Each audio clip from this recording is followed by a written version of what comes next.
أشهد أن لا إله إلا الله।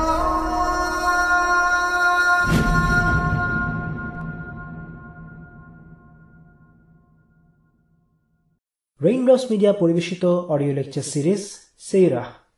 এই সিরিজে আলোচিত হবে পৃথিবীর বুকে শ্রেষ্ঠতম মানুষ রাসূলুল্লাহ মুহাম্মদ সাল্লাল্লাহু আলাইহি ওয়াসাল্লামের জীবন কথা। ইন্নাল হামদুলিল্লাহি ওয়াসসালাতু ওয়াসসালামু আলা রাসূলিল্লাহি ওয়া আলা আলিহি ওয়াসহাবিহি ওয়াসাল্লাম তাসলিমান কাসীরান মাজিদান ইলা ইয়াউমিদ্দিন, আম্মা বা'দ। গত দুই পর্বে আমরা আলোচনা করেছিলাম ইসলামের দাওয়াতের বিপরীতে কাফিরদের প্রতিক্রিয়া কি কি ছিল। ব্যঙ্গ বিদ্রূপ, চরিত্র হনন, অপমান, কুৎসা রটানো, প্রলোভন, চ্যালেঞ্জ, হিংসা, বিদ্বেষ কি করতে বাকি রাখেনি তারা। সিরাতের এই পর্বে আমরা আলোচনা করব মাক্কি যুগে সাহাবী রাদিয়াল্লাহু আনহুমদের উপর নেমে আসা কষ্ট ও ত্যাগ তিতিক্ষার গল্পগুলো। কোনো সন্দেহ নেই, প্রথম যুগের মুসলিমরা যে পরিমাণ কষ্ট আর ত্যাগ স্বীকার করেছিলেন তেমনটা আর কোনো প্রজন্ম করেনি।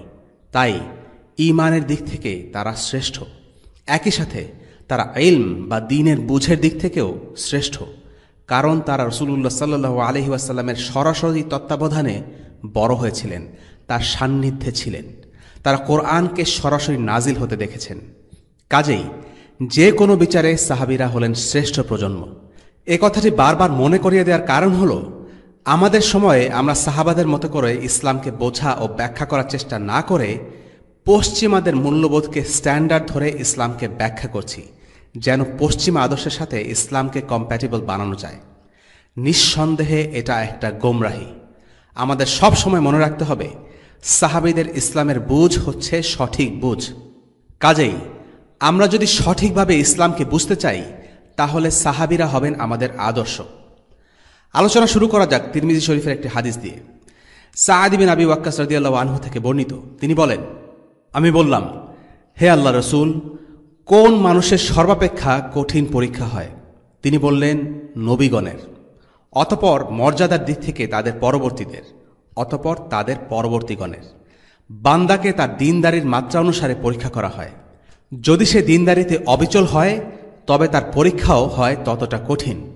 আর যদি সে দীনদারিতে নমনীয় হয়, তবে তার পরীক্ষাও হয় সে অনুযায়ী। অতপর বান্দা অহরহ বিপদ আপদ দ্বারা পরিবেষ্টিত থাকে। শেষে সে পৃথিবীর বুকে গুনাহমুক্ত হয়ে পাক সাফ অবস্থায় বিচরণ করে। এই হাদিস থেকে আমরা দেখি, ঈমান এবং কষ্ট স্বীকার হাতে হাত ধরে চলে। আল্লাহ একজন মানুষের ঈমানের মাত্রার উপরে তার পরীক্ষা নেন। বর্তমান সময়ে ঈমান বলতে আমরা কিছু তত্ত্বকথায় বিশ্বাস করাকে বুঝি, বিশ্বাসও হয়তো নয়। আমরা মনে করি মুখে গড়গড় করে কালিমা পাঠ করাই হলো ঈমান, কিন্তু ঈমান এতটা সস্তা বিষয় নয়। ঈমান হলো এমন এক জিনিস যা মানুষের আচরণে, কাজে, চিন্তায় পরিবর্তন আনবেই। যদি আমরা মুখে বলি আমরা ঈমান এনেছি, কিন্তু আমাদের কাজে কর্মে তার কোনো প্রতিফলন না থাকে, তাহলে সেটা ঈমান নয়, অন্য কিছু। ঈমান হলো পৃথিবীর সব কিছুর চাইতে দামি। যারা ঈমানের এই বাস্তবতা উপলব্ধি করতে পেরেছে, তারা ঈমানের জন্য দুনিয়ার যে কোনো কিছু ছাড়তে রাজি আছে। ঈমান মানুষের মধ্যে কি পরিবর্তন নিয়ে আসতে পারে, তার একটা চমৎকার উদাহরণ হল ফিরআউনের জাদুকররা। ফিরআউন তাদের বলেছিল, যদি তারা মূসাকে পরাজিত করতে পারে, তাহলে এর বিনিময়ে তারা পাবে স্ট্যাটাস, প্রতিপত্তি, অর্থ সম্পদ আর ফিরআউনের নৈকট্য। দুনিয়ার লোভেই তারা জাদু দেখাতে এসেছিল। কিন্তু যখনই তারা দেখল মূসা আলাইহিস সালাম আল্লাহর সত্য নবী, তার মুজিজার কাছে তাদের জাদু পরাজিত, তখন তারা দুনিয়ার বাস্তবতা বুঝতে পারল। তারা ফিরআউনকে অস্বীকার করল এবং ঈমান আনল আল্লাহর ওপর। এই দৃশ্য দেখে ফিরআউন তাদেরকে হুমকি দিয়ে বলেছিল, আমি তোমাদেরকে শুলিতে চড়াব। কিন্তু জাদুকররা কি বলেছিল? তারা বলেছিল, তোমার যা খুশি করো, তোমার যা করার তা তো এই দুনিয়ার জীবনেই করবে। এই ঘটনার পর জাদুকরদের হত্যা করা হয়, তারা শহীদ হয়ে যান। জাদুকররা হয়তো অল্প কিছুক্ষণের জন্যই ঈমান এনেছিল, কিন্তু সেটা তাদের মধ্যে সত্যিকারের পরিবর্তন ঘটিয়েছে। এটাই হলো ঈমান। এই দুনিয়ার জীবন হলো একটি পরীক্ষা। আল্লাহ তাআলা বারবার কোরআনে এই কথাটি আমাদেরকে স্মরণ করিয়ে দিয়েছেন। তিনি বলেন, وهو الذي جعلكم خلائف الأرض ورفع بعضكم فوق بعض درجات ليبلوكم فيما آتاكم إن ربك سريع العقاب وإنه لغفور رحيم তিনি তোমাদেরকে পৃথিবীতে প্রতিনিধি করেছেন এবং একে অন্যের উপর মর্যাদা সমুন্নত করেছেন, যাতে তোমাদেরকে এই বিষয় পরীক্ষা করেন যা তোমাদেরকে দিয়েছেন। আপনার প্রতিপালক দ্রুত শাস্তিদাতা এবং তিনি অত্যন্ত ক্ষমাশীল দয়ালু। সূরা আনআম আয়াত ১৬৫। আল্লাহ তাআলা আরো বলেন, إنا جعلنا ما على الأرض زينة لها لنبلوهم أيهم أحسن عملا আমি পৃথিবীতে সব কিছুকে পৃথিবীর জন্য শোভা করেছি, যাতে লোকদের পরীক্ষা করে যে তাদের মধ্যে কে ভালো কাজ করে। সূরা কাহাফ আয়াত ৭। সাফল্য এবং পরীক্ষা অঙ্গাঙ্গিভাবে জড়িত। কোনো জাতি পরীক্ষায় উত্তীর্ণ না হয়ে সাফল্য পাবে না। আল্লাহ মুমিনদের বিভিন্নভাবে পরীক্ষা নেন, আর এই পরীক্ষায় উত্তীর্ণ হবার পরেই তারা দুনিয়ার জীবনে সমৃদ্ধি ও নিরাপত্তা লাভ করে। ইমাম শাফিঈ রাহিমাহুল্লাহকে জিজ্ঞেস করা হয়েছিল, কোনটা ভালো, স্থিতিশীল সমৃদ্ধশালী জীবন নাকি দুর্যোগ আর ফিতনা? তিনি উত্তর দিয়েছিলেন, ফিতনায় পতিত না হয়ে কেউ স্থিতিশীলতা আর সমৃদ্ধি অর্জন করতে পারে না। আল্লাহ তাআলা নূহ, ইব্রাহিম, মূসা, ঈসা এবং মুহাম্মদ সাল্লাল্লাহু আলাইহি সাল্লামকে পরীক্ষা করেছেন। সেই পরীক্ষায় যখন তারা ধৈর্য ধরেছেন, তখন আল্লাহ তাআলা তাদের শান্তি ও নিরাপত্তা দিয়েছেন। রাসূলুল্লাহ সাল্লাল্লাহু আলাইহি সাল্লাম বলেছেন, জান্নাত কষ্ট দিয়ে ঘেরা আর জাহান্নাম ঘেরা নফসের বাসনা দিয়ে। প্রশ্ন হচ্ছে, আল্লাহ তাআলা কেন মানুষের পরীক্ষা নেন? এর উত্তর হল, ১. মুমিনদের ঈমানকে পরিশুদ্ধ করা এবং তাদের মুনাফিকদের থেকে পৃথক করা। কঠিন সময়ে মানুষের আসল চেহারা প্রকাশ পায়। বিপদের সময় বলে দেয় আসলে একজন মানুষ কেমন। ফিতনার সময় মানুষ সত্যিকারের ঈমান ও চরিত্র ফুটে ওঠে। আল্লাহ বলেন, أحسب الناس أن يتركوا أن يقولوا آمنا وهم لا يفتنون মানুষ কি মনে করে যে তারা এ কথা বলেই অব্যাহতি পেয়ে যাবে যে আমরা বিশ্বাস করি এবং তাদেরকে পরীক্ষা করা হবে না? সূরা আনকাবুত আয়াত ২। মানুষের ভেতরে কি আছে তা প্রকাশ করে দেয়া। আল্লাহ ঠিকই জানেন একজন মানুষের মনে কি আছে, কিন্তু বিশেষ পরিস্থিতিতেই কেবল আসল রূপটি প্রকাশ পায়। সৈয়দ কুতুব রাহিমাহুল্লাহ বলেন, মানুষের অন্তরে কি আছে তা আল্লাহ জানেন, কিন্তু তিনি পরীক্ষা নেন, কারণ তিনি চান ভেতরের অবস্থা যেন বাহ্যিকভাবে প্রকাশ পায়, যা আল্লাহ তাআলা আগে থেকেই জানতেন। এটা এজন্য যে মানুষকে যেন তার কাজের জন্য জবাবদিহি করা যায়। নিছক আল্লাহ যা জানেন সেই জ্ঞানের জন্য জবাবদিহি মানুষকে করা হয় না। এটা আল্লাহর পক্ষ থেকে একটি রহমত এবং একই সাথে ইনসাফও বটে। ৩. ঈমানদারদের ঈমানকে বৃদ্ধি করা। কঠিন সময়ে মানুষকে টিকে থাকতে হলে এক্সট্রা এফোর্ট দিতে হয়। পরিস্থিতি যখন কঠিন হয়, মানুষ তখন আল্লাহকে ভয় করে এবং তার ওপর ভরসা করে। এভাবে ফিতনা মানুষের ঈমান থেকে খাতগুলোকে দূর করে দেয়। ৪.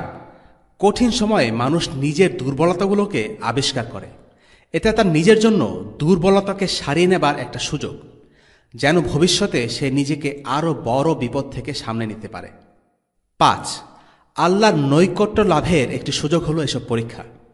একজন মুমিনের পায়ে যখন সামান্য কাঁটাবিদ্ধ হয়, তখন হয় আল্লাহ তাকে এক ধাপ উপরে উঠিয়ে নেন অথবা তার কোনো গুনাহ মাফ করেন। ৬. কষ্টের সময় মানুষ নিজের সীমাবদ্ধতাকে বেশি বেশি উপলব্ধি করে এবং সে আল্লাহর দিকে ঝুঁকে যায়। সে আল্লাহর অনুগ্রহের কদর করতে শেখে, ভালো সময়ের কদর করতে শেখে। ৭. কষ্টের সময় ধৈর্য এক প্রকার দাওয়াহ বটে। কাফেররা যখন দেখে একজন মানুষ শত কষ্টের পরেও তার আদর্শের উপর অটল থাকে, এটা তাদেরকে ভাবায়। কাজেই কষ্টের সময় নীরবতা মানুষের জন্য এক প্রকার দাওয়াহ। এবার আমরা আলোচনা করব মাক্কি যুগে সাহাবীদের উপর নেমে আসা অত্যাচার ও নির্যাতনের কাহিনী নিয়ে। যদিও আমরা মূলত সাহাবীদের উপর কুরাইশদের করা শারীরিক নির্যাতনগুলো নিয়ে আলোচনা করব, আমাদের ভুলে গেলে চলবে না সে সময়ে ইসলামের উপর টিকে থাকা ছিল আসলে যতটা না শরীরের উপর ব্যথা সয়ে নেয়া, তার চাইতে বেশি ছিল মানসিক শক্তি দিয়ে টিকে থাকা। গোত্রভিত্তিক সে সমাজ ব্যবস্থায় ইসলাম গ্রহণ করা মানে নিজ পরিবার নিজ গোত্র থেকে আলাদা হয়ে যাওয়া। নিজ পরিবার আর গোত্র থেকে আলাদা হয়ে যাওয়া মানে নিরাপত্তাহীন, অনিশ্চিত এক জীবন। সাহাবীরা জানতেন না সামনে কি হতে যাচ্ছে। তারা সংখ্যায় ছিলেন অল্প। প্রচণ্ড মানসিক শক্তি না থাকলে এই চাপকে উপেক্ষা করা অসম্ভব। উপেক্ষিত, অপমানিত আর লাঞ্ছিত অবস্থায় আমরা হয়তো জীবনের একটি দিনও কাটাইনি, কিন্তু সাহাবীদেরকে দিনের পর দিন সেভাবে কাটাতে হয়েছে। কাজেই আমরা হাতে গোনা কয়েকজন সাহাবীদের নিয়ে আলোচনা করব। তবে আমাদের মনে রাখতে হবে, তাদের সবাইকে দাঁড়াতে হয়েছিল স্রোতের বিপরীতে। তাদের পাশে আল্লাহ ছাড়া আর কেউ ছিল না। প্রবেশ করা যাক মূল আলোচনায়। কুরাইশদের হাতে সাহাবীদের নির্যাতিত হওয়া। কেন কুরাইশরা সাহাবীদের উপর অত্যাচার চালিয়েছিল? এর 3টি কারণ আমরা দেখি। 1. অত্যাচার করে তাদের ধর্মত্যাগে বাধ্য করা। 2. ইসলাম গ্রহণে আকৃষ্টদের সামনে এই অত্যাচারিত মুসলিমদের উদাহরণ হিসেবে উপস্থাপন করা, যেন তারা ইসলাম গ্রহণে আকৃষ্ট না হয়, ভয় পায়। 3. নিছক রাগ ঝাড়া এবং ঘৃণার বশে অত্যাচার করা। প্রথমে আসি আবু বকর সিদ্দিক রাদিয়াল্লাহু আনহুর ঘটনা নিয়ে। এটা সত্য যে যেসব মুসলিম নির্যাতিত হয়েছিলেন তারা ছিলেন হয়তো দাস কিংবা অনারব। মক্কার সমাজে যাদের বলার মতো তেমন কোনো স্ট্যাটাস ছিল না। এক কথায়, সমাজের নিচু স্তর থেকে যারা মুসলিম হয়েছেন তাদের উপর দিয়েই সবচেয়ে বেশি নির্যাতন করা হয়েছে। কিন্তু এর বাইরেও অনেকে আছেন, যেমন আবু বকর রাদিয়াল্লাহু আনহু। আবু বকর রাদিয়াল্লাহু আনহুকে নিয়ে আমরা আগে আলোচনা করেছি। তিনি ছিলেন কুরাইশদের মধ্যে বেশ সমাদৃত একজন ব্যক্তি, কিন্তু ইসলামের জন্য তাকেও নির্যাতিত হতে হয়। ঘটনাটা আমরা বর্ণনা করব আল বিদায়া ওয়ান নিহায়া থেকে। আব্দুল্লাহ ইবিন মুহাম্মদ বলেন, আবু মুহাম্মদ ইবিন ইমরান হযরত আয়েশা রাদিয়াল্লাহু আনহার সূত্রে বর্ণনা করেন। তিনি বলেন, রাসূলুল্লাহ সাল্লাল্লাহু আলাইহি ওয়াসাল্লামের সাহাবীগণ যখন একত্রিত হলেন তখন তারা ছিলেন ৩৮ জন। হযরত আবু বকর রাদিয়াল্লাহু আনহু প্রকাশ্যে বের হবার জন্য রাসূলুল্লাহ সাল্লাল্লাহু আলাইহি ওয়াসাল্লামের সাথে পীড়াপিড়ি শুরু করলেন। রাসূলুল্লাহ বললেন, আবু বকর, আমরা কিন্তু সংখ্যায় কম। আবু বকর রাদিয়াল্লাহু আনহু প্রকাশ্যে বের হবার জন্য পীড়াপিড়ি করতেই থাকলেন। অবশেষে রাসূলুল্লাহ সাল্লাল্লাহু আলাইহি ওয়াসাল্লাম প্রকাশ্যে বের হলেন। অন্যান্য মুসলিমরা মসজিদের বিভিন্ন স্থানে ছড়িয়ে পড়ে, প্রত্যেকে নিজ গোত্রের মধ্যে অবস্থান নেয়। হযরত আবু বকর রাদিয়াল্লাহু আনহু জনসমক্ষে বক্তৃতা দিতে শুরু করেন। রাসূলুল্লাহ সাল্লাল্লাহু আলাইহি ওয়াসাল্লাম পাশেই বসা ছিলেন। বস্তুত হযরত আবু বকর রাদিয়াল্লাহু আনহু প্রথম বক্তা, যিনি প্রকাশ্যে লোকজনকে আল্লাহর প্রতি এবং তার রাসূলের প্রতি আহ্বান করলেন। মুশরিকরা সাথে সাথে হযরত আবু বকরের উপর এবং মুসলিমদের উপর চড়াও হয়। মসজিদের বিভিন্ন স্থানে থাকা মুসলমানদের তারা ভীষণ প্রহার করে। হযরত আবু বকর রাদিয়াল্লাহু আনহুকে তারা পায়ের নিচে ফেলে পিষ্ট করে এবং তাকে বেদম মারধর করে। পাপিষ্ঠ উতবা ইবনে রাবিআ তার কাছে আসে এবং পুরনো দুটো জুতো দিয়ে তাকে পেটায়। সেগুলো দিয়ে তার চোখে মুখে আঘাত করে এবং তার পেটের উপর উঠে দাঁড়ায়। তাকে এমনভাবে মারধর করা হয়েছিল তার নাক মুখ চেনা যাচ্ছিল না। খবর পেয়ে বনু তাইমের লোকেরা দ্রুত সেখানে হাজির হয় এবং মুশরিকদের হাত থেকে তাকে উদ্ধার করে। একটি কাপড় দিয়ে মুড়িয়ে তাকে তুলে নেয় এবং তার বাড়িতে নিয়ে পৌঁছায়। সবাই ভেবেছিল আবু বকর হয়তো আর বাঁচবে না। এরপর বনু তাইমের গোত্রের লোকজন মসজিদে ফিরে গিয়ে মুশরিকদের শাসিয়ে দিয়ে বলে, আবু বকরের মৃত্যু হলে আমরা উতবা বিন রাবিয়াকে খুন করে প্রতিশোধ নিব। এবার তারা আবু বকর রাদিয়াল্লাহু আনহুর কাছে ফিরে আসে এবং আবু বকর রাদিয়াল্লাহু আনহুর বাবা আবু কুহাফা ও বনু তাইমের লোকেরা তাকে ডাকতে থাকে। একসময় তিনি তাদের ডাকে সাড়া দেন। দিনের শেষ ভাগে তিনি কথা বলতে শুরু করেন এবং সর্বপ্রথম যে কথাটি জিজ্ঞেস করলেন তা হল, রাসূলুল্লাহ সাল্লাল্লাহু আলাইহি ওয়াসাল্লাম কোথায়, তিনি কেমন আছেন? এই পরিমাণ অসুস্থ অবস্থায় তার কাছ থেকে এই কথা শুনে তার গোত্রের লোকজনরা তাকে গালিগালাজ করে এবং একা রেখে চলে যায়। তার মা উম্মুল খায়েরকে বলে যায়, চেষ্টা করে দেখুন ওকে কিছু খাওয়ানো যায় কিনা। তারা চলে যাবার পর উম্মুল খায়ের আবু বকর রাদিয়াল্লাহু আনহুকে কিছু খাবার জন্য পীড়াপিড়ি করছিলেন। আবু বকর রাদিয়াল্লাহু আনহু শুধু বলছিলেন, রাসূলুল্লাহ সাল্লাল্লাহু আলাইহি ওয়াসাল্লাম কেমন আছেন? তার মা বললেন, আল্লাহর কসম, তোমার বন্ধু সম্পর্কে আমি কিছুই জানি না। তিনি বললেন, আপনি খাত্তাবের কন্যা উম্মু জামিলের নিকট যান এবং তার কাছ থেকে জেনে আসুন। তিনি উম্মু জামিলের নিকট গেলেন এবং বললেন, আবু বকর তো মুহাম্মদ ইবনে আবদুল্লাহর অবস্থা সম্পর্কে জানতে যাচ্ছে। উম্মু জামিল রাদিয়াল্লাহু আনহা বলেন, আমি আবু বকরকেও চিনি না, মুহাম্মদ ইবেন আবদুল্লাহকেও চিনি না। তবে আপনি যদি ভালো মনে করেন আমি আপনার সাথে আপনার ছেলের নিকট যেতে পারি। উম্মুল খায়ের বললেন, তবে চলো। উম্মুল খায়ের সাথে উম্মু জামিল রাদিয়াল্লাহু আনহা এলেন। তখন আবু বকর রাদিয়াল্লাহু আনহু শয্যাশয়ী, মুমূর্ষু। উম্মু জামিল রাদিয়াল্লাহু আনহা তার নিকটে এলেন এবং এই করুণ অবস্থা দেখে চিৎকার করে বললেন, হায়, কাফির ও পাপিষ্ঠের দল আপনার এই দুরবস্থা করেছে। আমি নিশ্চিত আশাবাদী যে আপনার প্রতি জুলুমের প্রতিশোধ আল্লাহ তাআলা তাদের থেকে নেবেন।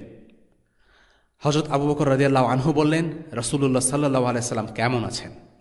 উম্মু জামিল রাদিয়াল্লাহু আনহা বললেন, পাশে তো আপনার মা আছেন, তিনি আমাদের কথাবার্তা শুনছেন। আবু বকর রাদিয়াল্লাহু আনহু বললেন, তার জন্য কোনো অসুবিধা হবে না। উম্মু জামিল জানালেন, রাসূলুল্লাহ সাল্লাল্লাহু আলাইহি সাল্লাম সুস্থ ও ভালো আছেন। তিনি এখন কোথায় আছে জানতে চাইলে উম্মু জামিল বললেন, রাসূলুল্লাহ সাল্লাল্লাহু আলাইহি সাল্লাম এখন ইবনুল আরকামের বাড়িতে অবস্থান করছেন। আবু বকর রাদিয়াল্লাহু আনহু বললেন, আল্লাহর কসম, রাসূলুল্লাহ সাল্লাল্লাহু আলাইহি সাল্লামের সাথে দেখা না হওয়া পর্যন্ত আমি কিছুই খাব না। অবশেষে সন্ধ্যা সময় যখন বাইরে মানুষের আসা যাওয়া কমে গেল, সবাই নিজ নিজ বাড়িতে চলে যায়, তখন তাদের দুজনের গায়ের ওপর ভর করে আবু বকর রাদিয়াল্লাহু আনহু রাসূলুল্লাহ সাল্লাল্লাহু আলাইহি সাল্লামের কাছে পৌঁছলেন। রাসূলুল্লাহ সাল্লাল্লাহু আলাইহি সাল্লাম তার দিকে ঝুঁকে পড়লেন এবং তাকে চুমু দিলেন। অন্যান্য মুসলমানগণও তার দিকে ঝুঁকে পড়লেন। তার এই অবস্থা দেখে রাসূলুল্লাহ সাল্লাল্লাহু আলাইহি সাল্লাম অত্যন্ত বিচলিত হয়ে পড়েন। আবু বকর রাদিয়াল্লাহু আনহু বললেন, ইয়া রাসূলুল্লাহ, পাপিষ্ঠ উতবা আমার মুখে যা আঘাত করেছে তাছাড়া অন্যান্য কোথাও আমার খুব একটা ব্যথা নেই। এই যে আমার মা, তিনি তার সন্তানের প্রতি স্নেহশীল। আপনি তো বরকতময় সত্তা, তাকে আল্লাহর পথে আসার দাওয়াত দিন এবং আল্লাহর নিকট দোয়া করুন আপনার মাধ্যমে যেন আল্লাহ তাআলা তাকে জাহান্নামের আগুন থেকে মুক্তি দেন। রাসূলুল্লাহ সাল্লাল্লাহু আলাইহি সাল্লাম তার জন্য আল্লাহর দরবারে দোয়া করলেন এবং তাকে আল্লাহর দিকে আহ্বান করলেন। তিনি ইসলাম গ্রহণ করলেন। এটা ছিল আবু বকরের ঘটনা। এই ঘটনা থেকে বেশ কিছু শিক্ষা আছে। 1. ইসলাম প্রচার করতে গিয়ে অপমান ও ব্যঙ্গ বিদ্রুপের তোয়াক্কা না করা। আবু বকর জানতেন ইসলাম প্রচার করতে গেলে মানুষ সেটা সহজভাবে নেবে না, তাকে মৌখিক এবং শারীরিকভাবে অত্যাচার করবে, এবং হয়েছিল তাই। কিন্তু সাহসের জোরে তিনি এই ভয়কে উতরে গেছেন। আমরা প্রায়ই অমুসলিম এবং সেকুলারদের সামনে ইসলামের স্পর্শকাতর বিষয় নিয়ে কথা বলতে অস্বস্তি বোধ করি এবং ভীতি অনুভব করি। আমরা অবাক হয়ে ভাবি, প্রথম যুগের মুসলিমরা কিভাবে এত সফল হলেন? এর উত্তর হল আবু বকর রাদিয়াল্লাহু আনহু। তিনি জানতেন ইসলাম হচ্ছে সত্য, আর সত্য বলতে তিনি মোটেও দ্বিধাবোধ করেননি। 2. রাসূলুল্লাহ সাল্লাল্লাহু আলাইহি ওয়াসাল্লামের প্রতি যে ভালোবাসা আবু বকর দেখিয়েছেন, বোধ করে সেটা আর কেউ দেখাতে পারেনি। জ্ঞান ফেরার পর আবু বকরের প্রথম প্রশ্ন ছিল না আমার কি হয়েছে, তার প্রশ্ন ছিল রাসূলুল্লাহ সাল্লাল্লাহু আলাইহি ওয়াসাল্লাম কেমন আছেন। তার পরিবার, তার গোত্র তাকে নিয়ে চিন্তিত, আর তিনি চিন্তিত রাসূলুল্লাহকে নিয়ে। তার শরীরে যে অবস্থা ছিল, আমাদের তেমন হলে হয়তো আমরা ৩-৪ মাস বেড রেস্ট নিতাম। কিন্তু রাসূলুল্লাহ সাল্লাল্লাহু আলাইহি ওয়াসাল্লামের প্রতি তার প্রবল ভালোবাসা তাকে ছুটিয়ে নিয়ে গেছে রাসূলুল্লাহর কাছে। আল্লাহ আবু বকর রাদিয়াল্লাহু আনহুর উপর সন্তুষ্ট হন। 3. এই ঘটনা থেকে দেখি গোত্রীয় বন্ধন সে সমাজে কতটা শক্তিশালী ছিল। আবু বকরের গোত্র অমুসলিম হওয়া সত্ত্বেও তারা উতবাকে হুমকি দিয়েছে, কারণ সে তাদের গোত্রের এক সদস্যকে পিটিয়েছে, হোক সে মুসলিম। হিজবিয়া বা গোত্রবাদের কোনো স্থান ইসলামে নেই। তবে নিজ গোত্রের নিরাপত্তা যদি নিজের নিরাপত্তা ও ইসলামের উপকারে আসে, সেখানে কোনো সমস্যা নেই। 4. সাহাবীরা সাহসী ছিলেন সত্যি, একই সাথে তারা সতর্কও ছিলেন। উম্মু জামিল রাদিয়াল্লাহু আনহা তাই প্রথমে বলেছিলেন তিনি আবু বকরকে চেনেন না, কিন্তু যখন দেখেছেন সত্য কথা বলতে কোনো সমস্যা নেই, তখন তিনি সহজভাবে কথা বলেছেন। তিনি সরাসরি আবু বকরের সাথে কথা বলাটাকেই নিরাপদ মনে করেছেন, কারণ আবু বকরের মা তখনও মুসলিম হননি। আর তারা রাসূলুল্লাহ সাল্লাল্লাহু আলাইহি ওয়াসাল্লামের সাথে দেখা করতে গিয়েছেন সন্ধ্যা সময়, যখন লোকজনের আনাগোনা কমে গেছে। এই খুঁটিনাটি বিষয়ে সাহাবীদের যত্ন দেখিয়ে দেয়। তারা সাহসিকতা ও সতর্কতা দুইয়ের মাঝে ভারসাম্য করে চলতেন সেই শুরু থেকেই। এরপরের সাহাবী বিলাল ইবনে রাবাহ রাদিয়াল্লাহু আনহু। বিলাল ইবনে রাবাহ ছিলেন একজন দাস। তাকে যেন মানুষ হিসেবেও গণ্য করা হতো না, আর তাই তার যে অত্যাচার হয়েছে আর কারো উপরে তা হয়নি, কারণ তাকে নির্যাতন করত তারই মনিব উমাইয়া বিন খালাফ। আর তাকে রক্ষা করার জন্য কেউই ছিল না। আবু বকর বা ওসমানের মতো সাহাবীরা নির্যাতিত হলেও একটা পর্যায়ে তার পরিবারের লোক বা গোত্রের লোক তাদের নিরাপত্তা দিয়েছে, কিন্তু বিলাল রাদিয়াল্লাহু আনহুকে সাহায্য করার মতো কেউ ছিল না। সে সমাজে কোনো আইন ব্যবস্থা বা কোর্ট ছিল না যে সেখানে গিয়ে বিলাল অভিযোগ পেশ করবে। একটি হাদিসে আব্দুল্লাহ ইবিন মাসউদ রাদিয়াল্লাহু আনহু বলেন, প্রথম ইসলাম গ্রহণের ঘোষণা দিয়েছিলেন 7 জন। রাসূলুল্লাহ সাল্লাল্লাহু আলাইহি ওয়াসাল্লাম, আবু বকর রাদিয়াল্লাহু আনহু, আম্মার ইবিন ইয়াসির রাদিয়াল্লাহু আনহু, তার মা সুমাইয়া রাদিয়াল্লাহু আনহা, শুআয়ব রাদিয়াল্লাহু আনহু, বিলাল রাদিয়াল্লাহু আনহু এবং মিকদাদ রাদিয়াল্লাহু আনহু। বস্তুত আপন চাচার তত্ত্বাবধানের মাধ্যমে রাসূলুল্লাহ সাল্লাল্লাহু আলাইহি ওয়াসাল্লামকে আল্লাহ তাআলা নির্যাতন থেকে রক্ষা করেছেন, আর আবু বকর রাদিয়াল্লাহু আনহুকে রক্ষা করেছেন তার গোত্রের মাধ্যমে। অন্যান্য সাহাবাদের তাদের গোত্রের মাধ্যমে মুশরিকগণ ধরে নিয়ে যায় এবং লোহার পোশাক পরিয়ে প্রখর রৌদ্রের মধ্যে দগ্ধ করতে থাকে। অবশেষে হযরত বিলাল রাদিয়াল্লাহু আনহু ছাড়া অন্যরা মুশরিকদের ইচ্ছানুযায়ী বক্তব্য দিতে বাধ্য হয়, কিন্তু হযরত বিলাল রাদিয়াল্লাহু আনহু আল্লাহর সন্তুষ্টি অর্জনের পথে নিজের জীবনকে তুচ্ছ এবং নিজের সম্প্রদায়কে গুরুত্বহীন জ্ঞান করেন। ফলে মুশরিকগণ তাকে নিয়ে বালকদের হাতে তুলে দেয়। তারা তাকে রশিতে বেঁধে নিয়ে অত্যাচার করতে করতে মক্কার অলিগলিতে ঘুরতে থাকে। তিনি তখনও বলছিলেন, আহাদ আহাদ, আল্লাহ এক, আল্লাহ এক। বিলাল রাদিয়াল্লাহু আনহু ছিলেন একজন একনিষ্ঠ মুসলিম এবং পবিত্র মনের অধিকারী। বনু জুমাহ গোত্রের Umayya ibn Wahab ibn Hudhafa ibn Jumah দুপুরের তপ্ত রোদে তাকে মক্কার মরুভূমিতে টেনে নিয়ে চিৎ করে শুইয়ে দিত। এরপর সে একটি বড় পাথর আনার নির্দেশ দিত, যা তার বুকের উপর রাখা হতো। তারপর তাকে বলতো, মুহাম্মাদকে অস্বীকার করে লাত ও উজ্জার পূজা করো, নতুবা তোর মৃত্যু পর্যন্ত এরূপ নির্যাতন চলতে থাকবে। কিন্তু সেই কঠিন অমানসিক নির্যাতন ভোগরত অবস্থায়ও তিনি বলতে থাকতেন, আহাদ আহাদ, আল্লাহ এক, আল্লাহ এক। বিলালকে এত অত্যাচার করা হয় যে এক পর্যায়ে তিনি তার মনিবের কাছে ইউজলেস হয়ে যান। সাধারণত দাস হিসেবে তখনই বেশি কদর আর উচ্চ মূল্য পাওয়া যায় যখন সে অনেক খাটাখাটনি করতে পারে, কিন্তু বিলাল এতই দুর্বল হয়ে যান যে উঠে দাঁড়িয়ে কাজ করার মতো কোনো অবস্থাও তার ছিল না। সেই সুযোগটি কাজে লাগান আবু বকর রাদিয়াল্লাহু আনহু। একদিন আবু বকর রাদিয়াল্লাহু আনহু তার কাছ দিয়ে যাচ্ছিলেন। আবু বকরের বাড়ি ছিল জুমাহ গোত্রের পাড়ার মধ্যেই। তিনি উমাইয়া ইবিন খালাফকে বললেন, এই অসহায় লোকটার ব্যাপারে তুমি কি আল্লাহকে ভয় করো না? আর কতদিন এভাবে চলবে? সে বলল, তুমি তো তাকে নষ্ট করেছ, এখন যে অবস্থায় তাকে দেখতে পাচ্ছ তা থেকে তুমি তাকে উদ্ধার করো। আবু বকর রাদিয়াল্লাহু আনহু বললেন, আচ্ছা, আমি তাই করব। আমার কাছে তার চাইতে একজন হৃষ্টপুষ্ট ও শক্তিশালী হাবশী দাস আছে, সে তোমারই ধর্মের অনুসারী। বিলালের বদলে আমি তাকে তোমাকে দিয়ে দেব। উমাইয়া বলল, ঠিক আছে, আমি রাজি। আবু বকর রাদিয়াল্লাহু আনহু বললেন, সে এখন তোমার। এ বলে আবু বকর রাদিয়াল্লাহু আনহু বিলাল রাদিয়াল্লাহু আনহুর বদলে সেই গোলাম তাকে দিয়ে দিলেন এবং বিলাল রাদিয়াল্লাহু আনহুকে আজাদ করে দিলেন।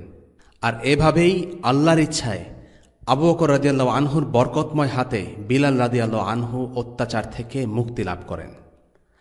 আবু বকর রাদিয়াল্লাহু আনহু শুধু বিলাল নন, আরও 6 মুসলিম দাস দাসীদের মুক্ত করেছিলেন। ইবন হিশাম থেকে বর্ণিত, তিনি মদিনায় হিজরত করার আগে বিলাল রাদিয়াল্লাহু আনহু ছাড়া আরও 6 জন ইসলাম গ্রহণকারী গোলামকে আজাদ করেন। বিলাল রাদিয়াল্লাহু আনহু ছিলেন এদের 7ম ব্যক্তি। তিনি আমির ইবন ফুহাইরা রাদিয়াল্লাহু আনহুকে আজাদ করেন, যিনি বদর ও উহুদ যুদ্ধে অংশগ্রহণ করেন এবং বীরের মাউনার যুদ্ধে শহীদ হন। তিনি উম্মে উবায়েস ও জিন্নিরা দাসীদ্বয়কে আজাদ করেন। জিন্নিরা আজাদ হওয়ার সময় তার দৃষ্টিশক্তি হারিয়ে ফেলেছিলেন। এই অবস্থা থেকে কুরাইশরা বলল, লাত ও উজ্জার অভিশাপেই সে দৃষ্টিশক্তি হারিয়েছে। তখন জিন্নিরা রাদিয়াল্লাহু আনহা তাদের এ কথা শুনে বললেন, ওরা মিথ্যে বলছে, আল্লাহর ঘরের কসম, লাত ও উজ্জা কোনো ক্ষতি করতে পারে না আর উপকারও করতে পারে না। আল্লাহ তাআলা তৎক্ষণাৎ তার দৃষ্টিশক্তি ফিরিয়ে দিলেন। আবু বকর রাদিয়াল্লাহু আনহু নাহদিয়া নামের একজন মহিলা ও তার কন্যাকেও আজাদ করেন। তারা উভয়ে বনু আব্দুদ্দার গোত্রের এক মহিলার দাসী ছিলেন। ওই মহিলা তাদের জাতা কলসহ আটা পেশনের জন্য পাঠিয়েছিল এবং সে সময় বলছিল, আল্লাহর কসম, আমি ওদের কখনো আজাদ করব না। এই সময় আবু বকর রাদিয়াল্লাহু আনহু সেই দাসীদ্বয়ের পাশ দিয়েই যাচ্ছিলেন। ওই মহিলার কথা শুনে তিনি বললেন, হে অমুকের মা, তুমি তোমার কসম ভেঙে ফেলো এবং এর কাফফারা আদায় করো। তখন সে মহিলা বলল, আমি শপথ মুক্ত, তুমি তো ওদের নষ্ট করেছ, কাজেই তুমি ওদের আজাদ করে নাও। আবু বকর রাদিয়াল্লাহু আনহু জিজ্ঞেস করলেন, বেশ, তুমি ওদের কত দামে বিক্রি করবে? সে মহিলা দামের একটা পরিমাণ বলল। তখন আবু বকর রাদিয়াল্লাহু আনহু বললেন, ঠিক আছে, আমি ওদের কিনে নিলাম এবং ওরা এখন থেকেই আজাদ। তোমরা মহিলার জাতাকল ফিরিয়ে দাও। তারা বললেন, হে আবু বকর, এখনই ফিরিয়ে দেব না কাজটি শেষ করে তাকে ফিরিয়ে দেব? আবু বকর রাদিয়াল্লাহু আনহু বললেন, সেটা তোমাদের ইচ্ছা। উমর ইবনুল খাত্তাব ইসলাম গ্রহণের আগে বেশ কট্টর ইসলাম বিদ্বেষী ছিলেন। তার একজন দাসী ছিল, তিনি তাকে অনেক মারধর করতেন। পেটানোর মাঝে কখনো থেমে বলতেন, মনে করো না তোমার উপর খুব দয়া এসেছে, এজন্য আমি তোমাকে পেটানো থামিয়ে দিলাম। তোমাকে মারা বন্ধ করেছি কারণ আমি এখন ক্লান্ত, তা না হলে আরও পেটাতাম। তখন সেই দাসী দৃঢ়তার সাথে উত্তর দেন, না, বরং আল্লাহই তোমাকে এরকম ক্লান্ত করেছেন। এই দাসী ছিলেন মুআম্মাল গোত্রের। তাকেও মুক্ত করেছিলেন আবু বকর রাদিয়াল্লাহু আনহু, যিনি ছিলেন ভালো কাজে সবার চাইতে এগিয়ে। ঘটনাগুলো বলে দেয় আবু বকরের অন্তরটা কত বড় ছিল। তিনি চড়া দামে একজন একজন করে দাস বা দাসী কিনে নিচ্ছেন আর সাথে সাথে সবাইকে আজাদ করে দিচ্ছেন। তার একমাত্র উদ্দেশ্য ছিল এই মানুষগুলোকে অত্যাচারের হাত থেকে বাঁচানো। আর আমরা আমাদের নির্যাতিত ভাই বোনদের পাশে দাঁড়ানোর কথা তো দূরে থাক, কেউ বিপদে পড়লে তার খোঁজ খবর নেয়া বন্ধ করে দেই, যেন নিজেরা নিরাপদে থাকতে পারি। এই হলো দুঃখজনক উম্মার বাস্তবতা। আবু বকরের দাস কেনা আর আজাদ করা দেখে কুরাইশরা ভাবল, এই লোকটা কি পাগল নাকি? সেই সমাজে দাস অনেক দামি একটা কমোডিটি হিসেবে বিবেচিত ছিল। কিভাবে করে একজন মানুষ দাস কিনে বিনামূল্যে তাদের আজাদ করে দিতে পারে, কুরাইশদের মাথায় ধরছিল না। তাদের চোখে এটা ছিল স্রেফ টাকা নষ্ট করা। আবু বকরের বাবা আবু কুহাফা এসে তাকে বললেন, বাবা, তুমি যে দাসদেরকে কিনে বিক্রি করছো ভালো কথা, কিন্তু এরা তো সব দুর্বল, অক্ষম। দাস যদি আজাদ করতেই হয়, তবে কেন শক্তিশালী সক্ষম দাসদের আজাদ করছো না? তারা তো তোমাকে নিরাপত্তা দিতে পারত। জবাবে আবু বকর বললেন, বাবা, আমি তো এই কাজ আল্লাহর জন্য করছি, অন্য কোনো উদ্দেশ্যে নয়। আবু বকরের চোখে এই লোকগুলো ছিলেন তার আপন ভাইয়ের মতো। তাদেরকে খাটিয়ে নিজের স্বার্থসিদ্ধি করা তার উদ্দেশ্য ছিল না। তারা দাস দাসী হতে পারে, কিন্তু তারা ছিলেন দিনী ভাই, দিনী বোন। কোনো সন্দেহ নেই, পৃথিবীর সমস্ত কাফের জাতি আর ধনদৌলত আর চাকচিক্যময় সভ্যতার দাম একজন মুসলিম কৃতদাস থেকে বেশি হতে পারে না। দুর্ভোগ তাদের জন্য যারা সামান্য অর্থের বিনিময়ে পদোন্নতির লোভে নিজের মুসলিম ভাই বোনদের বিপদে ফেলতে একটুও কুণ্ঠিত হয় না। আল্লাহ তাআলা আবু বকর রাদিয়াল্লাহু আনহুর এই উদারতার প্রসঙ্গে বলেন, فَأَمَّا مَنْ أَعْطَى وَاتَّقَى وَصَدَّقَ بِالْحُسْنَى فَسَنُيَسِّرُهُ لِلْيُسْرَى। অতএব যে দান করে এবং ধর্মভীরুতা অবলম্বন করে এবং উত্তম বিষয়কে সত্য মনে করে, আমি তাকে সুখের বিষয়ের জন্য সহজ পথ দান করব। সূরা আল-লাইল আয়াত 5 থেকে 7। আল্লাহ তাআলা আরো বলেন, الذي يؤتي ماله يتزكى وما لأحد عنده من نعمة تجزى إلا ابتغاء وجه ربه الأعلى ولسوف يرضى। যে তার ধনদৌলত দান করে, আত্মশুদ্ধি করে এবং তার উপর কারো কোনো প্রতিদানযোগ্য অনুগ্রহ থাকে না তার মহান পালনকর্তার সন্তুষ্টি অন্বেষণ ব্যতীত, সে শীঘ্রই সন্তুষ্টি লাভ করবে। সূরা আল-লাইল 18 থেকে 21। এখন আমরা শুনব ইয়াসির, সুমাইয়া এবং তাদের সন্তান আম্মার ইবিন ইয়াসিরের ঘটনা। এই পরিবার ইসলামের প্রথম যুগে ইসলাম গ্রহণ করা একটি পরিবার, যারা ইসলামের জন্য অবর্ণনীয় কষ্ট স্বীকার করেছিল।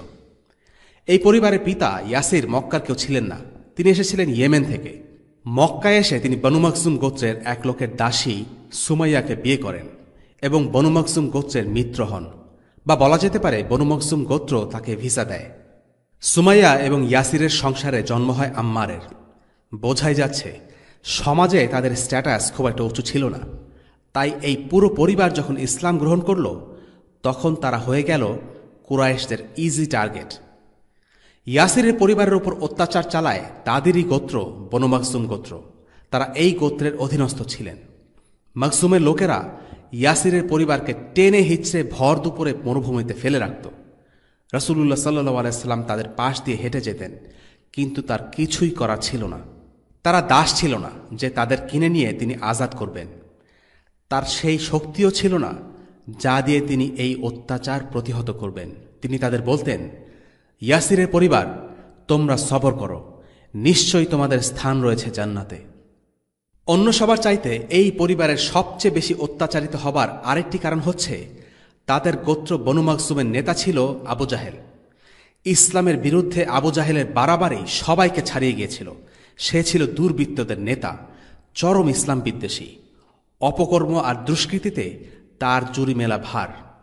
সবাইকে মুসলিমদের বিরুদ্ধে খেপিয়ে তুলেছিল, মুসলিমদের অত্যাচার করার জন্য উদ্বুদ্ধ করেছিল। এত একনিষ্ঠভাবে শত্রুতার উদাহরণ ইতিহাসে বিরল। তার স্ট্র্যাটেজি ছিল ডিহিউম্যানাইজেশন, মুসলিমদেরকে ডিহিউম্যানাইজ করা, অর্থাৎ মানুষের সামনে মুসলিমদেরকে খুব জঘন্য বা বাজে কিছুভাবে উপস্থাপন করা, যেন একজন মুসলিম মরে গেলে বা তার সাথে কোনো অন্যায় করা হলে কিছুই আসে যায় না, এরকম একটি বোধ মানুষের মনে প্রতিষ্ঠিত করা। ইবনে ইসহাকের বর্ণনায় আবু জাহেলই হল সেই পাপিষ্ঠ যে কুরাইশদেরকে মুসলিমদের বিরুদ্ধে ফুসলে দিত।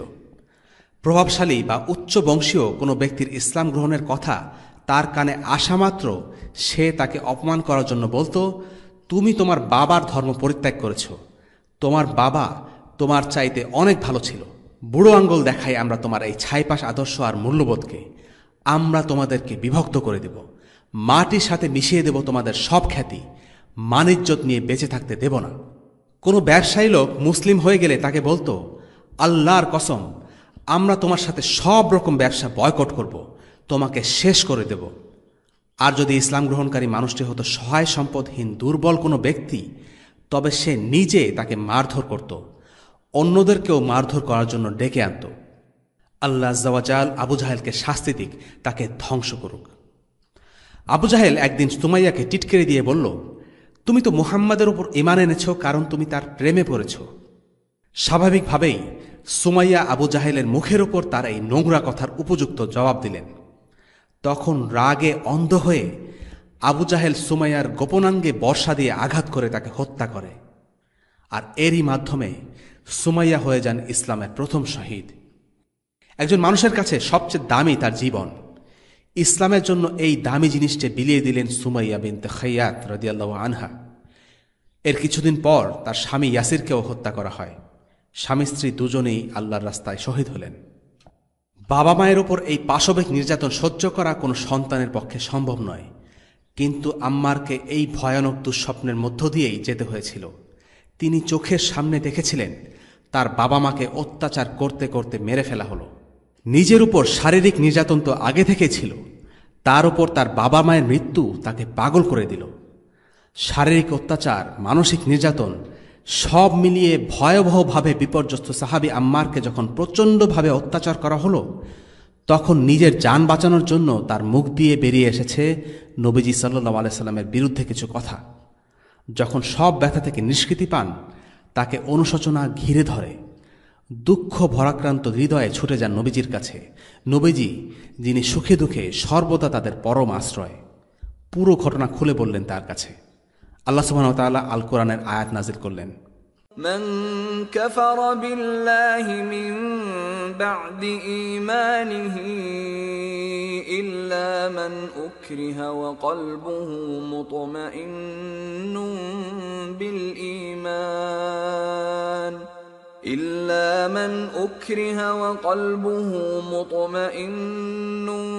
بالإيمان ولكن من شرح بالكفر صدرا فعليهم غضب من الله ولهم عذاب عظيم। যদি কোনো মুসলিম মাত্রা ছাড়া অত্যাচারের কবলে পড়ে মুখে ঈমানের বিপরীতে কিছু বলেও ফেলে, তবে সে কথার জন্য তাকে মাফ করে দেয়া হবে যদি তার অন্তরে ঈমান অটুট থাকে। কেননা আল্লাহ তাআলা কারো উপর সাধ্যের বেশি বোঝা চাপান না। সূরা আন-নাহল আয়াত 106। পরবর্তী সাহাবী মুসআব ইবনে উমাইর। মুসআব ছিলেন এক ধনী পরিবারের আদুরে সন্তান। তার মতো বিলাসী জীবন মক্কায় আর কারো ছিল না।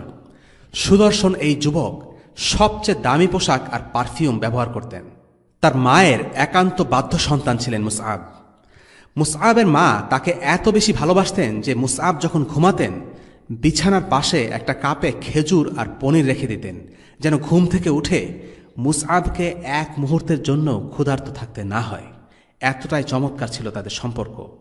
কষ্ট, রুক্ষতা কি জিনিস মুসআবের কোনো ধারণাই ছিল না। কিন্তু এই মুসআব বদলে গেলেন ইসলামের সংস্পর্শে। একদিন জানলেন আল্লাহ রাসূল সাল্লাল্লাহু আলাইহি সাল্লামের নবুয়তের কথা। তিনি ঈমান আনলেন। বেশ কিছুদিন বিষয়টা গোপন রাখলেন, কিন্তু একদিন কিভাবে যেন তার মা জেনে গেল মুসআব আর মুসআব নেই, সে মুসলিম হয়ে গেছে। এরপর মুসআবের গোত্র তাকে গ্রেফতার করে বন্দী করে রাখল। এরপর থেকে মক্কার রাস্তায় মুসআবকে দেখা যায়নি দীর্ঘদিন। একদিন সুযোগ বুঝে তিনি পালিয়ে গেলেন। এরপর আবিসিনিয়ায় হিজরতকারীর প্রথম দলটির সাথে যোগ দিয়ে আবিসিনিয়া চলে গেলেন। ইসলাম মুসআবকে বদলে দিয়েছিল। যেদিন তিনি ইসলাম গ্রহণ করলেন সেদিন তিনি জাহিলিয়াতের লাক্সারি লাইফস্টাইলকে বিদায় দিয়েছিলেন। বন্দী মুসআবের কোমল শরীর রুক্ষ ও শুষ্ক হয়ে গেল, দুর্বল হয়ে গেল। কিন্তু তিনি যতই অত্যাচারিত হচ্ছিলেন ততই তার অন্তরে ঈমান বৃদ্ধি পেতে লাগল। ইসলামের প্রথম যুগের এই অসাধারণ তরুণের ইতিহাস সত্যি চমৎকার। এই সাহাবীকেই আল্লাহ রাসূল সাল্লাল্লাহু আলাইহি ওয়াসাল্লাম মদিনায় পাঠিয়েছিলেন ইসলামের দিকে আহ্বান করার জন্য। আল্লাহর ইচ্ছায় মুসআব এই কাজে অসাধারণ ফল লাভ করেছিলেন। তার জীবনের শেষটাও অসাধারণ, সেটা ছিল উহুদের ময়দানে। ইনশাআল্লাহ পরবর্তীতে এই কাহিনী নিয়ে আমরা আলোচনা করব। পরের সাহাবী সাআদ ইবনে আবি ওয়াক্কাস। সাআদ ইবনে আবি ওয়াক্কাসের কাহিনী আমরা আগের একটি পর্বে আলোচনা করেছিলাম। সাআদের উপর শারীরিক নির্যাতন না হলেও তার উপর মানসিকভাবে নির্যাতন করা হয়। তার মা তাকে বলেছিলেন, তুই তোর বাপদাদা পূর্বপুরুষের পথ ছেড়ে ভিন্ন পথে যাবি? যদি তুই তাই করিস তবে তুই জেনে রাখ, আমি মরে যাব, কিন্তু মুখে খাবার তুলব না, পানীয় পান করব না, ছায়ার মধ্যেও বসব না। আমি মারা গেলে তুই কষ্ট পাবি, লোকে বলবে তুই তোর মায়ের মৃত্যুর জন্য দায়ী। সাদ এসব কথায় ভরকাননি, শান্ত গলায় বললেন, মা, আপনার যদি 100টা রূহ থাকে এবং সেগুলো একটার পর একটা বের হতে থাকে, আর এদের বাঁচানোর জন্য একমাত্র উপায় যদি হয়ে থাকে আমার দিন ত্যাগ, তবুও আমি আমার দিন ত্যাগ করব না। কাজেই ঘরের ভেতরে আসুন এবং মুখে কিছু খাবার পানি দিন। সাআদের মাঝে দৃঢ়তা দেখে সাআদের মা আশা ছেড়ে দেন এবং খাবার পানি মুখে দেন। সাআদ ইবনে আবি ওয়াক্কাসের ব্যাপারে কোরআনে একটি আয়াত নাজিল হয়, وَوَصَّيْنَا الْإِنسَانَ بِوَالِدَيْهِ حُسْنًا وَإِن جَاهَدَاكَ لِتُشْرِكَ بِي مَا لَيْسَ لَكَ بِهِ عِلْمٌ فَلَا تُطِعْهُمَا إِلَيَّ مَرْجِعُكُمْ فَأُنَبِّئُكُم بِمَا كُنتُمْ تَعْمَلُونَ। আমি মানুষকে পিতামাতার সাথে সদ্ব্যবহার করার জোর নির্দেশ দিয়েছি। যদি তারা তোমাকে আমার সাথে এমন কিছু শরিক করার জোর প্রচেষ্টা চালায় যার সম্পর্কে তোমার কোনো জ্ঞান নেই, তবে তাদের আনুগত্য করো না। আমার দিকে তোমাদের প্রত্যাবর্তন, অতঃপর আমি তোমাদেরকে বলে দেব যা কিছু তোমরা করতে। সূরা আনকাবুত আয়াত 8। সবশেষে আমরা আলোচনা করব খাব্বাব ইবনে আল আরাতের কাহিনী। খাব্বাব ছিলেন একজন কামার। বনু খোজা গোত্রের উম্মে আনমার নামের এক মহিলার অধীনে কাজ করতেন। ভালো তরোয়ার আর বর্ম বানাতে পারতেন খাব্বাব। তাই উম্মে আনমারের বেশ লাভ হয়েছিল খাব্বাবের মাধ্যমে। কিন্তু সেই লাভ বেশি দিন স্থায়ী হয়নি। একদিন খাব্বাব ইসলাম গ্রহণ করলেন আর সেটা জানাজানি হয়ে গেল। শুরু হলো ভয়াবহ সব টর্চার সেশন। সমানে শুরু হলো মারধর। কামারখানায় হাতের কাছে যা কিছু আছে তা দিয়ে বেধড়ক পিটুনি। মারতে মারতে এক সময় খাব্বাবকে তারা ধরে নিয়ে পাথরে আগুন জ্বালিয়ে সেই আগুন গরম পাথরে খাব্বাবকে ফেলে রাখত ঘণ্টার পর ঘণ্টা। কেমন ছিল খাব্বাবের অভিজ্ঞতা? বহু বছর পরের কথা। ওমর ইবনুল খাত্তাব রাদিয়াল্লাহু আনহু তখন খলিফা। একদিন তিনি মুসলিমদের মাক্কি জীবনের অভিজ্ঞতা শোনার জন্য তাদের জড়ো করলেন। একের পর এক কাহিনী শোনার পর খাব্বাবের পালা এলো। তিনি মুখে কিছু বললেন না, শুধু পরনের জামাটা খুলে পিঠ মেলে দাঁড়ালেন। ওমর রাদিয়াল্লাহু আনহু তাকে দেখে যেন আঁতকে উঠলেন, বললেন, তোমার কি হয়েছিল খাব্বাব? এমন কিছু আমি কখনো দেখিনি। খাব্বাবের পিঠ জুড়ে ছিল গভীর গভীর গর্ত। তিনি বললেন, মাক্কি জীবনের ঘটনা। কোরাইশরা পাথর নিয়ে এসে সেগুলোকে আগুনে পোড়াত। পাথরগুলো যখন পুড়ে লাল হয়ে যেত, তখন রৌদ্রতপ্ত বালিতে জ্বলন্ত পাথর রেখে আমাকে তার উপর ছুঁড়ে ফেলত। তপ্ত পাথরে আমার মাংস ঝলসে যেত। আমি আমার নিজের মাংস পোড়ার শব্দ পেতাম, চর্বি পোড়ার গন্ধ পেতাম।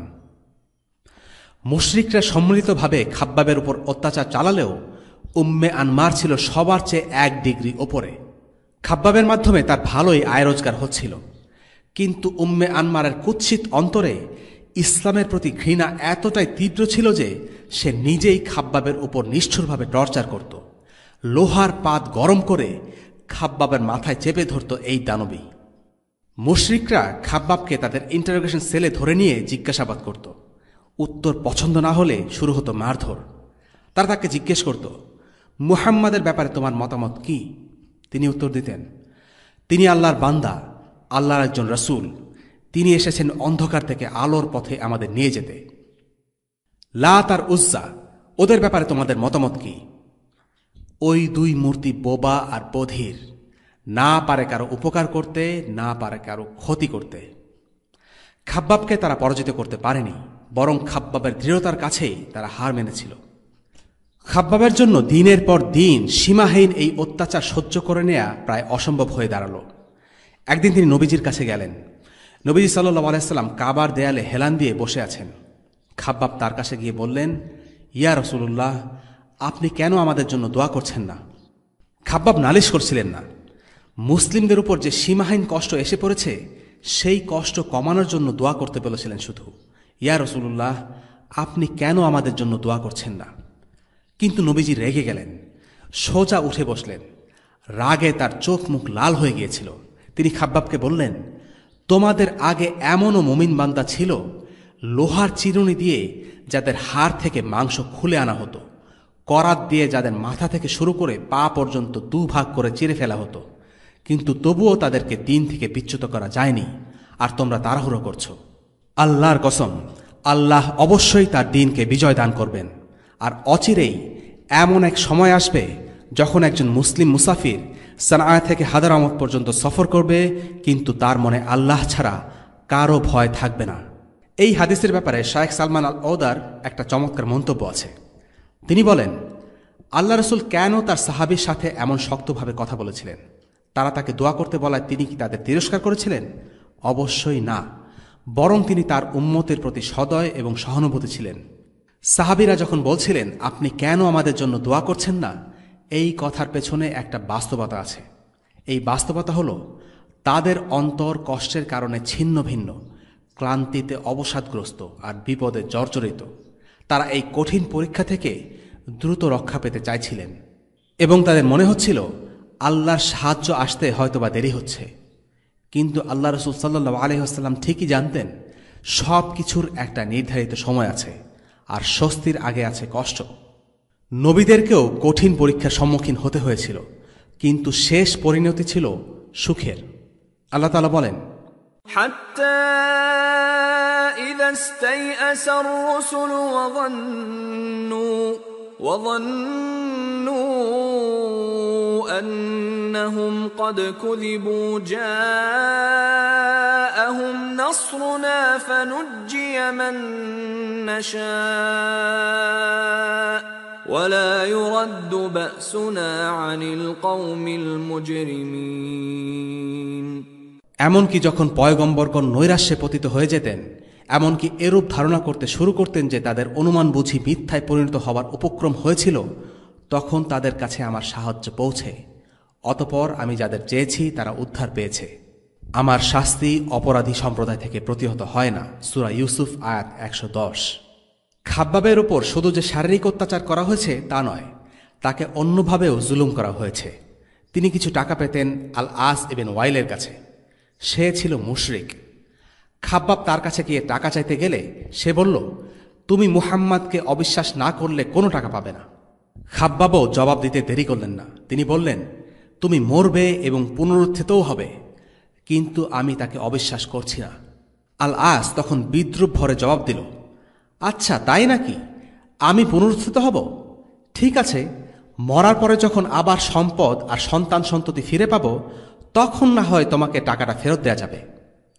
এই প্রসঙ্গে আল্লাহ আয়াত নাজিল করলেন, أفرأيت الذي كفر بآياتنا وقال لأوتين مالا وولدا أطلع الغيب أم اتخذ عند الرحمن عهدا كلا سنكتب ما يقول ونمد له من العذاب مدا ونرثه ما يقول ويأتينا فردا। আপনি কি তাকে লক্ষ্য করেছেন যে আমার নির্দেশনাবলীতে বিশ্বাস করে না এবং বলে আমাকে অর্থ সম্পদ ও সন্তান সন্ততি অবশ্যই দেয়া হবে? সে কি অদৃশ্য বিষয় জেনে ফেলেছে, অথবা দয়াময় আল্লাহর নিকট থেকে কোনো প্রতিশ্রুতি প্রাপ্ত হয়েছে?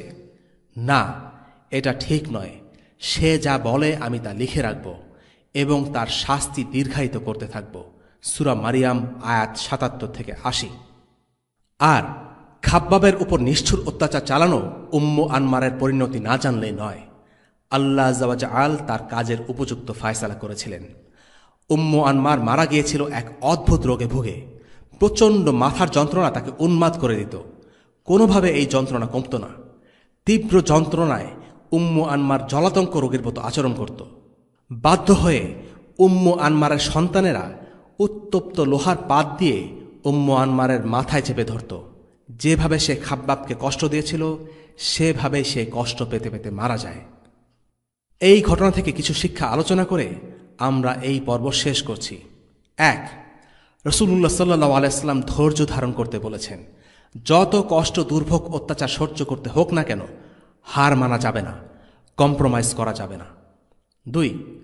প্রকৃতি, ইতিহাস, সমাজবিজ্ঞান প্রভৃতির যেমন কিছু ধরাবাঁধা সূত্র আছে, তেমনি দিন কায়েমেরও কিছু নির্দিষ্ট সূত্র আছে, যেগুলো আল্লাহ সুবহানাহু ওয়া তাআলা ঠিক করে রেখেছেন।